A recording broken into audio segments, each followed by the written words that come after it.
Welcome to the Sam and Joe VA Show, where we teach women just like you how to start and scale a thriving virtual assistant business. We're your hosts, Sam and Joe, and get ready to have the control, flexibility, and freedom you've always dreamed of.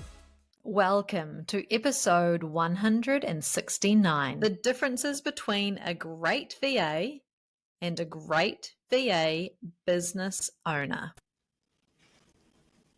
Those differences are immense, like massive differences. And our goal for every virtual assistant out there to move from being just a great VA into that I'm a kick-ass business owner and I'm owning it. Because that's how you maintain longevity in this space. That's how you become super profitable. That's how you reach your wildest dreams. It sure is, because just being a great VA, as you would have heard in the last episode, can just get you into a place of such overwhelm, burnout, and falling out of love with your business. And we don't want that for you. An unprofitable job. Yeah. That's why we're in business. To make money. Like, yes, we want to help people. Yes, we want to serve. Absolutely, without a doubt. But we actually need to see the results in our bank account as well. Yeah. Otherwise, we might as well just get a job. Yes. Right? Oh, hell no. Like if you're not profitable, what is the point? Yeah. Look, the cold hard truth of the matter is being an awesome virtual assistant isn't enough. It's not enough. Yeah. And I think some virtual assistants come into the industry thinking that it is enough, that, I can do a great job as a VA. Actually, when it comes down to it, knowing how to be a great business owner is just as important as being able to deliver great virtual assistant services, if not more important. Agreed. Amen. Speaking to the choir here. The only time that it is good enough to be a great VA is if you are solely doing subcontracting work to another virtual assistant business owner. Mm-hmm. If you're listening and that is you, well then, hey, well done, congratulations, own your great VA status. Mm-hmm. You don't even have to keep on listening, actually. It's probably not for you. Just turn us off right now. Right, see you later. Do your thing. Come back next week. Mm-hmm. So I think that there's kind of like this overarching thing that really makes the difference between a great VA and a great VA business owner. Mm-hmm. And that is that a great virtual assistant will put their clients first before themselves. 24/7. Whereas a great VA business owner will put themselves first before their clients. Boom. Do we need to continue talking about that? And that may be really hard for someone who is that very caring, wants to do a great job, people kind of person, might be a people pleaser. That's going to be very difficult for you to comprehend and implement. Putting yourself first is so important. This is a massive mindset shift. Huge. Probably for some of you, it might be the biggest mindset shift that you have to make. And this is why we actually hate the quote, "The customer is always right." No, they're not. They're not. Nuh-uh. No. All right, what else, Sam? That's the kind of overarching. There are a lot of other things that fall under that, isn't there? Yeah, a great VA will be doing everything themselves. Everything. They're everything in their business. They're doing client work, they're doing their own social media, they're doing their bookkeeping. You name it, they're doing it. a great VA business owner is outsourcing the stuff that maybe they aren't great at, the best at, the stuff that they don't have time to do, the stuff that gets put to the bottom of the list, they never get around to doing it. And they also have a network of other professionals around them supporting them. Yeah, a great VA business owner knows that they can't do business on their own. You can't. So they've got maybe a coach and a mentor. They've got their go-to lawyer. They've got an accountant. They've surrounded themselves with people that are going to, whose job it is, whose goal in life it is to help push you forward. Yeah. Something else that distinguishes you from a great VA to a great business owner is all around who actually takes the lead in the relationship with your clients.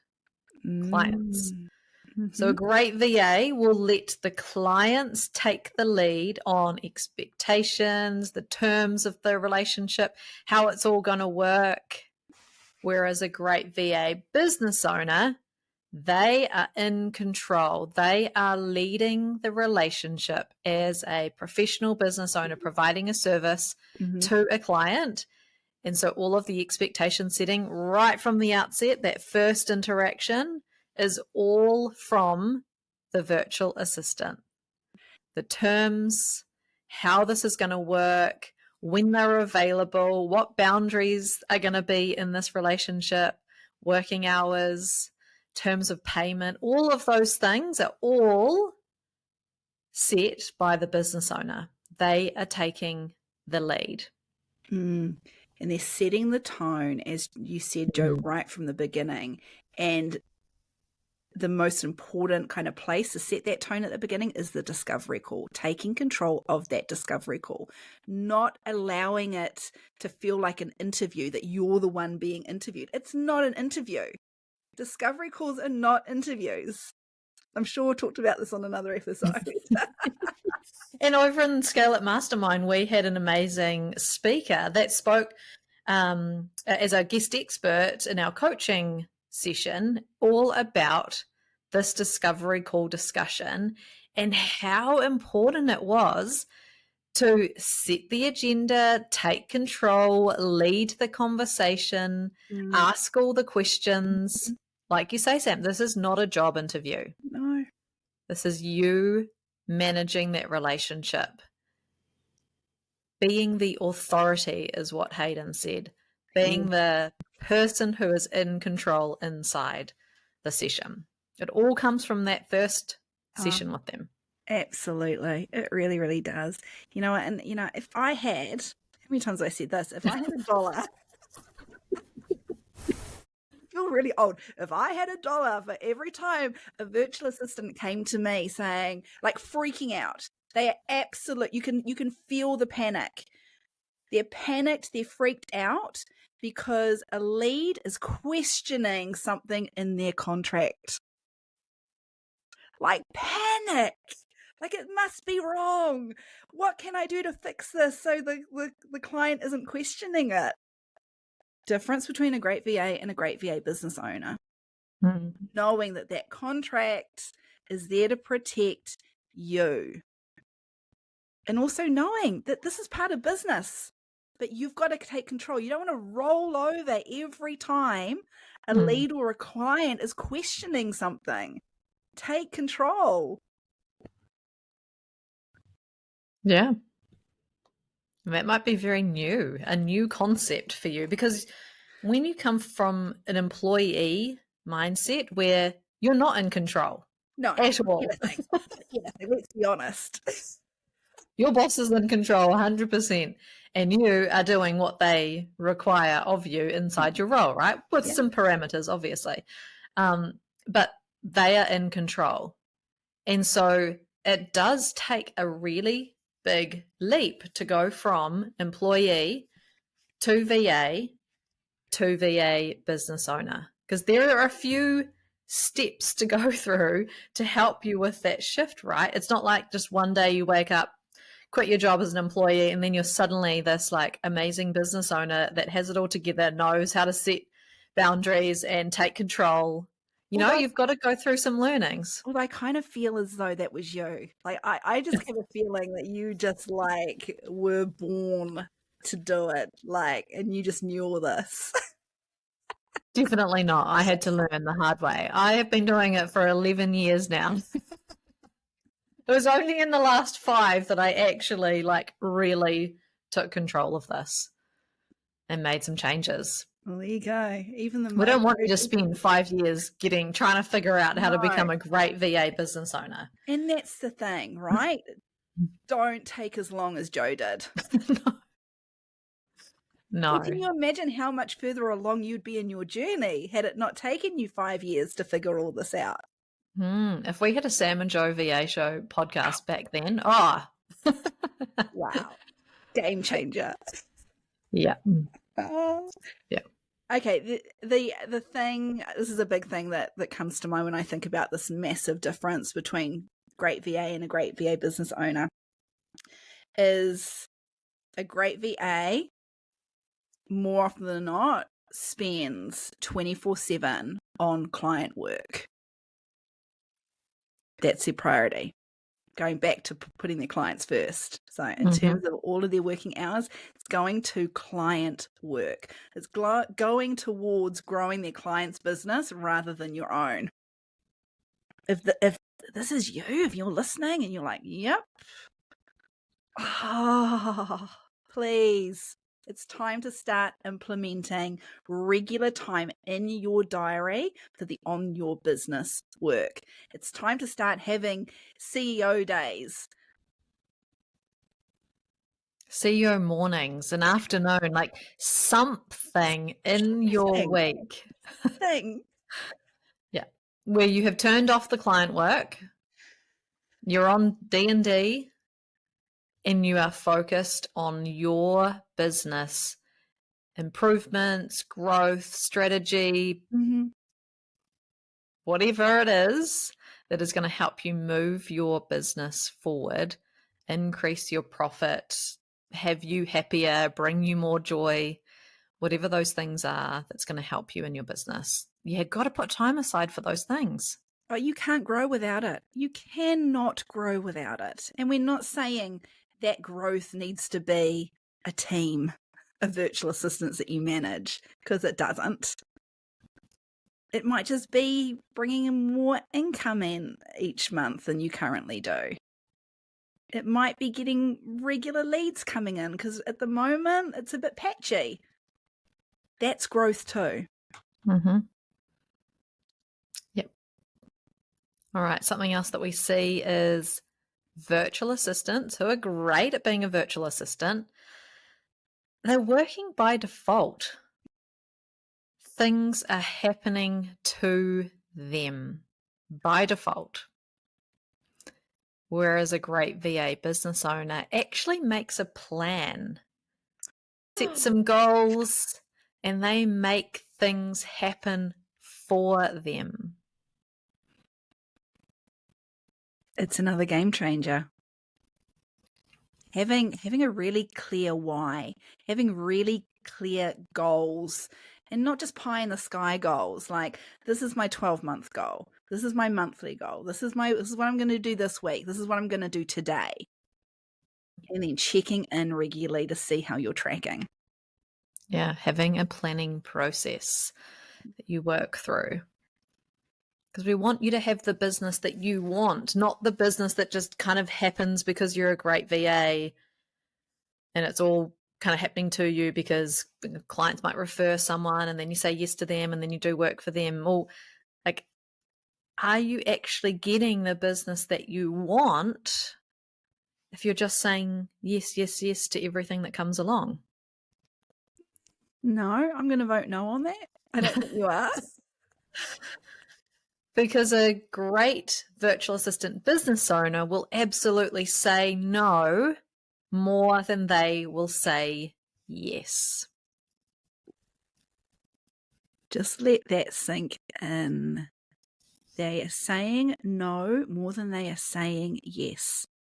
because they are very, very aware of the fact every time you say yes to something, especially in a very reactive, not thinking about it way, you're just saying yes, you are saying no to something else. And that other thing that you're saying no to by default might be something really, really important.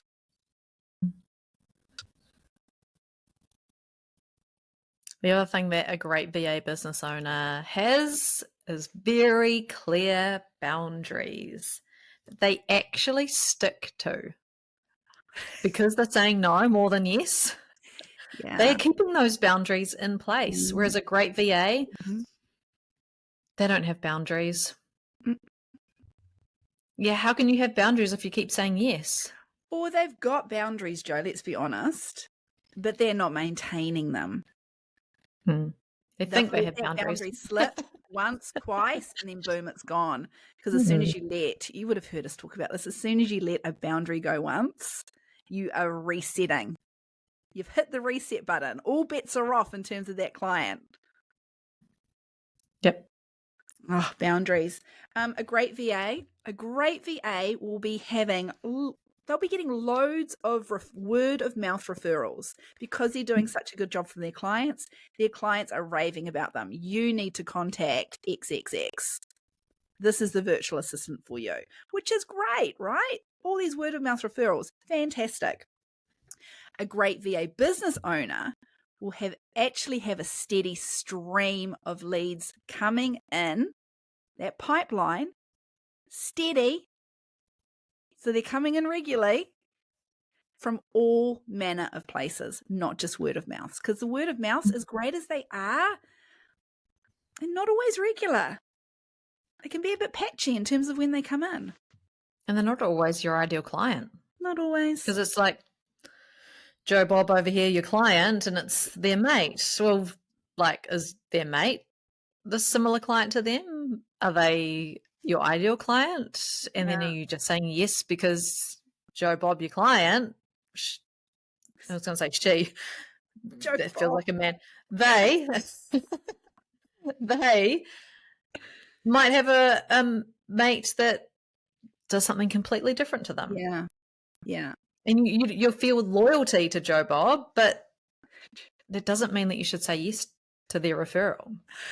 Joe Bob. Is Joe Bob going to start making an appearance? Yeah, like Aunt Gertrude.